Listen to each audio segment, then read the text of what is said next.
Bonjour à vous mes petits catcheurs, mes petites catcheuses en carton. Ça fait plaisir, hein, ça fait un petit moment qu'on n'a plus parlé de catch sur la chaîne déjà, ça fait quelques semaines. Donc c'est parti, on se retrouve aujourd'hui pour mes pronostics sur Elimination Chamber 2019. Donc pour rappel, pay-per-view qui aura lieu dans la nuit du 17 au 18 février 2019, aux alentours d'1h du matin, heure France métropolitaine, hein, voilà, GMT plus 1. Toi-même tu sais. Avant de commencer, petite note quand même, hein. Ouh là là, hein. Si pour les pronostics du Royal Rumble, c'était un petit peu genre... Hein, on avait plutôt hâte. Là, comment vous dire, en regardant la carte et comment ça a été préparé, on est plutôt genre... Eh ben, je sais pas où on va, mais... Bref, vous l'aurez compris, ça donne pas bien envie tout ça, hein. On se demande si ça vaut le coup de passer une nuit blanche. Allez, on va quand même regarder ça un petit peu plus en détail. C'est parti, on commence avec le premier match. Match annoncé dans le kick-off, donc kick-off qui ne durera qu'une heure a priori cette fois, hein. C'est pas un pay-per-view du Big Four. Match du kick-off, donc Buddy Murphy qui doit défendre son titre contre Akira Tozawa. Bon, pas grand chose à dire pour moi. Victoire de Buddy Murphy. Vous savez que je regarde pas 205 Live, hein, donc voilà. Je peux pas sortir ça de mon chapeau, je vois pas pourquoi Buddy Murphy perdrait honnêtement. C'est le seul match pour l'instant annoncé dans le kick-off. Notez peut-être que R-Truth pourrait faire une apparition pour défendre son titre US. Oui, parce que c'est R-Truth le champion US maintenant, je vous l'ai pas dit. Oui, le second règne de Shinsuke Nakamura a été encore moins mémorable que le premier. Il a perdu son titre dès le SmackDown qui a suivi le Royal Rumble contre R-Truth. Voilà. Et maintenant, nous avons Rusev et Nakamura qui font équipe pour pourrir la vie à R-Truth. Qu'est-ce que je vous dis? Allez, on attaque avec la carte principale. Notez une absence dans cette carte principale, l'absence de la championne de SmackDown, Asuka. Voilà, c'est ce qu'elle fait, on sait pas, bon. Brock Lesnar aussi, hein, toujours absent, mais bon, on commence à avoir l'habitude.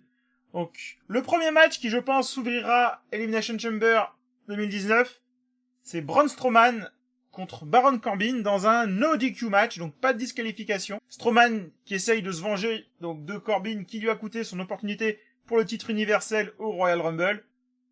Bon, pas grand chose à dire là-dessus. Est-ce qu'on a envie de voir ce match? Hein, non, bon allez. Victoire de Braun Strowman en espérant que ça aille vite, hein, et puis qu'on passe à la suite. Allez, passe à la suite.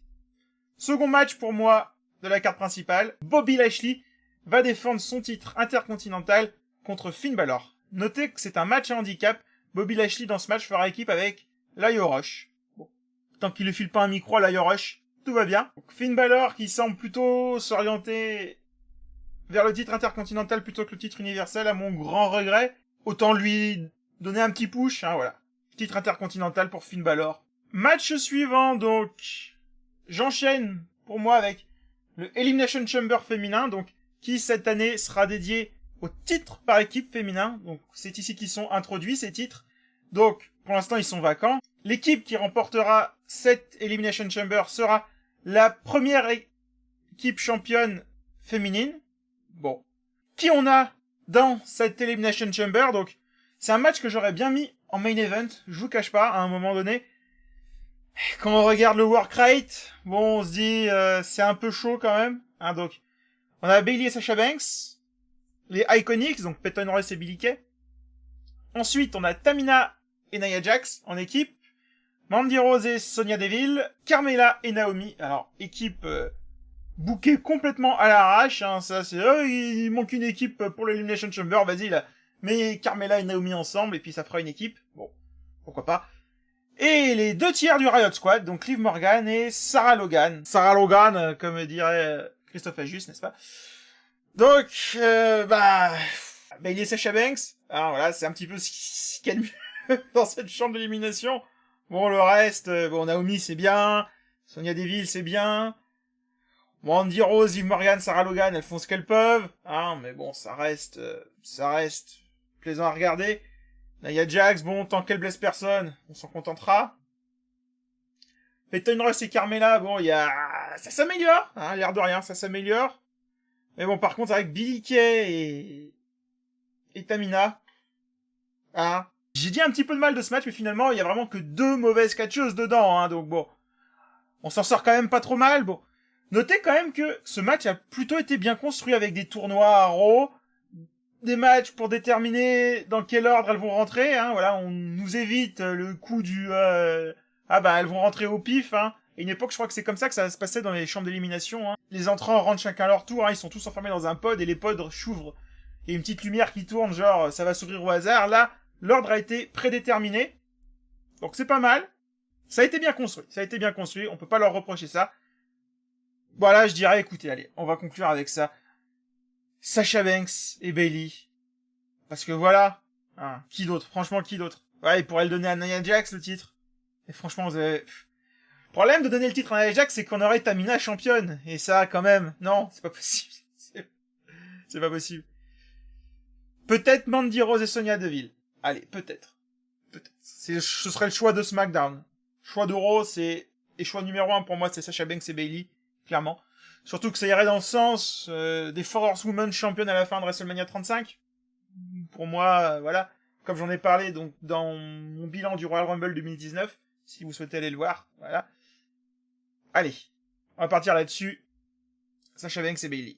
Allez, on enchaîne. Match suivant. Shane O'Miz, hein, comme je les appelle, ou les Besties, hein, voilà, qui vont défendre leur titre de champion par équipe de SmackDown contre les Usos. Oh.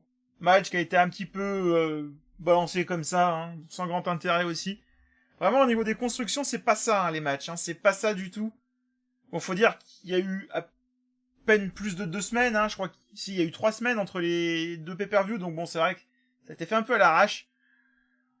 Pas grand chose à dire là-dessus. Pour moi, victoire de Shane O'Miz. Ils vont aller au moins jusqu'à Fastlane. La lune de miel continue. Pour que le divorce soit plus brutal. Voilà. C'est un petit peu tôt maintenant pour les séparer, maintenant qu'ils ont été champions. Sauf fallait qu'ils se séparent tout de suite au Royal Rumble. Pour vraiment faire monter la sauce. Faire monter la mayonnaise. Jusqu'à WrestleMania 35. Là, maintenant qu'ils sont champions, il faut que ça dure un petit peu. Donc voilà, pour moi, victoire de Shane O'Miz, ça fait pas grand doute. Allez, match suivant et avant-dernier match de cette carte. Ouais, c'est plutôt rapide, hein. Donc, Ronda Rousey qui va défendre son titre de championne de Raw contre Ruby Riott. Bon là, pareil, hein. Ronda Rousey a été en feud contre le Riott Squad pendant donc les 3 Raw qui ont précédé ce pay-per-view. Bon. Elle a mis leur misère à Liv Morgan et Sarah Logan, et Ruby Riott s'est carapatée, hein, elle a jamais eu les balls d'affronter Ronda Rousey. Bon bah cette fois elle s'y colle. Qu'est-ce que vous voulez que je vous dise, hein? Ronda Rousey sera championne à WrestleMania 35, hein, à moins qu'elle perde le titre pour le regagner juste après, mais bon, quand même, ça enlèverait la symbolique de sa première défaite contre Becky Lynch à WrestleMania 35, parce que oui, ils nous ont booké une histoire, il y a Charlotte qui se ramène, bon de toute façon, que ce soit un triple threat ou un 1 contre 1 contre Becky Lynch reviendra dans ce match de toute façon. Et Becky Lynch, j'espère, sera la première à battre Ronda Rousey à WrestleMania 35. Donc, ça ferait aucun sens que Ruby Riott la batte maintenant. Vraiment. Victoire de Ronda Rousey. Allez, et on passe au main event, qui pour moi, donc, voilà, la seconde Elimination Chamber de ce pay-per-view. Donc, Daniel Bryan qui défendra son titre écolo de la WWE contre Samoa Joe, Kofi Kingston, AJ Styles, Jeff Hardy et Randy Orton. Notez qu'au départ, il devait y avoir Mustafa Ali dans ce match, mais il en a pris plein sa gueule dans les derniers SmackDown, et une petite commotion l'a écarté de ce match. C'est donc Kofi Kingston qui a pris sa place, sans surprise, hein. Si dans un match comme ça, on met Jeff Hardy et Mustafa Ali, c'est pour qu'ils nous fassent des galipettes du haut de la chambre d'élimination, donc bah voilà, si tu dois en remplacer un des deux, tu mets Kofi Kingston à la place, hein, forcément. Ça fait sens. Certains voient un push, il y a des rumeurs de push de Kofi Kingston. Je pense pas qu'il gagnera ce soir, honnêtement. Pour moi, s'il a été mis là, c'est parce que c'est un high flyer. Ni plus ni moins. Voilà, il a pas peur de prendre des risques. Victoire de Daniel Bryan, hein, voilà, qui est toujours aussi excellent. Avec son titre écolo, il a foutu le titre à la poubelle, ce qui n'est pas du tout écolo en réalité, hein. Car pour rappel, en écologie, ce qu'on évite, c'est avant tout le gaspillage. Donc bon, jeter un objet en bon état pour le remplacer par un autre, quelles que soient ses qualités, eh ben on l'a fabriqué cet objet, donc ça pollue, donc ça n'a aucun sens d'un point de vue écologique, mais c'est pas grave, hein, on va dire que c'est... Au moins elle est végane, hein, y a pas de cuir dessus, donc c'est toujours ça de prix. Hein. Allez, victoire de Daniel Bryan. Voilà, champion jusqu'à WrestleMania, je pense. Je vois pas qui pourrait lui prendre là. Parce que AJ Styles, on est d'accord. Enfin, pour moi, il sera pas champion de sitôt, AJ Styles. Peut-être Randy Orton. Pourrait peut-être y avoir Randy Orton. Kofi Kingston s'ils veulent vraiment le pusher, mais j'y crois pas trop. Ça me semble un petit peu tôt en tout cas. Il faudrait qu'il soit dans la title picture pendant un petit peu plus longtemps avant de le récupérer. Là, il vient juste d'être débarqué en main event. Non. Non. Bon, pour moi, victoire de Daniel Bryan, c'est clair. Certains voudraient bien voir Jeff Hardy avoir un dernier run. Pourquoi pas, mais pas juste avant WrestleMania, faut pas rêver. Ça pourrait arriver plus tard dans l'année éventuellement, mais là, juste avant WrestleMania, non. Non, non, non. Victoire de Daniel Bryan. Et puis bah voilà, on est parti, je pense. On est bien, on aura un bon champion jusqu'à WrestleMania. Ça va être bien cool. Et voilà, mes petits catcheurs, mes petites catcheuses, c'était tout pour mes pronostics pour le Royal Rumble. Donc, encore une fois, c'est ce que je souhaiterais voir. Hein, voilà, j'ai pas l'intention de promouvoir un booking d'exception ou quoi que ce soit. Moi, je suis juste un amateur, même pas éclairé. Hein, voilà, j'aime bien le catch. Alors, voilà, ça me plaît bien de donner mon avis et puis de rigoler comme ça. Donc, ouais, j'espère que ça vous aura plu en tout cas. N'oubliez pas de vous abonner à la chaîne, de lâcher un petit pouce bleu, un petit commentaire. Donnez-moi vos pronostics, s'il vous plaît. Je veux savoir qu'est-ce que vous en pensez, est-ce que vous êtes d'accord avec moi ou pas. Pour l'ordre de la carte aussi, parce que ça fait partie intégrante du pronostic, hein, pour moi, l'ordre de la carte. Voilà, ça me semble plutôt logique comment je l'ai construite. Après, on verra bien.